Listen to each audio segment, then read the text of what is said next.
Stimate domnule președinte al Partidului Liberal Democrat din Moldova, Vlad Filat, stimați colegi de partid, onorați simpatizanți, permiteți-mi să aduc un salut din partea aleșilor locali, a celor peste 350 de primari PNDM din Republica Moldova. Mai sunt doar aproape 3 săptămâni până la începerea campaniei electorale. Un examen serios care va determina soarta Moldovei în întregime. Rolul partidului nostru în acest scrutin electoral este unul hotărător. Sunt sigur că noi vom face față acestei noi provocări. Noi vom învinge în aceste alegeri parlamentare. Întrebarea pe care trebuie să ne punem azi cu toții aici este care va fi scorul acestei victorii.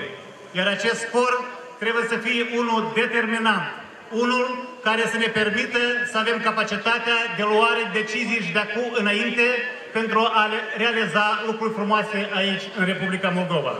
PNDM este partidul în care cetățenii Republicii Moldova pot să aibă deplină încredere. PNDM a promis că vom călători fără vize și acest promisiune a avut succes. PNDM a promis că vom avea statut de membru asociat și Republica Moldova a semnat la 27 iunie acordul de asociere și liber schimb cu Uniunea Europeană. Partidul Liberal Democrat din Moldova a promis că în fiecare localitate va exista cel puțin un proiect de infrastructură și această promisiune la fel a fost onorată. Localitățile noastre s-au transformat în adevărate șantiere. Așa a fost până acum, așa va fi și de acum înainte. Partidul nostru, al cărui membru sunt mândru de a fi, este unicul partid cu o viziune clară și realistă pentru viitorul țării noastre. Planul 2020 este o strategie ambițioasă care va asigura viitorul țării noastre, un viitor european. Dragii mei colegi, pentru a atinge aceste scopuri avem nevoie acum, la moment, de o mobilizare totală. O mobilizare la maxim a tuturor membrilor PNDM și a celor care ne simpatizează. O mobilizare a tuturor celor care, la fel ca și echipa noastră, sunt oameni de încredere, au viziuni clare și sănătoase pentru viitorul țării noastre.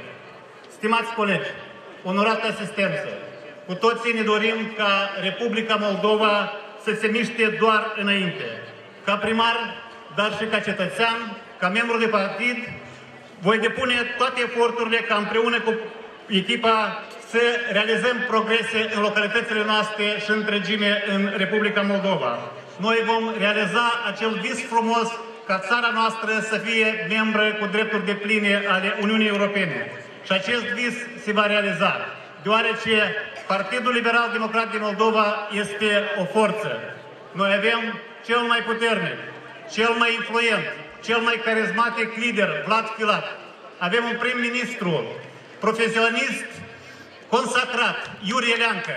Avem deputați, avem miniștri, specialiști competenți, avem primari, avem președinți de raioane, consilieri locali, care sunt devotați cauzei țării noastre.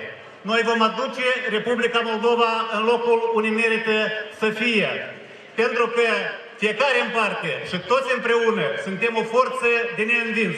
Înainte Moldova, PNDM pentru Europa. Dumnezeu să ne ajute!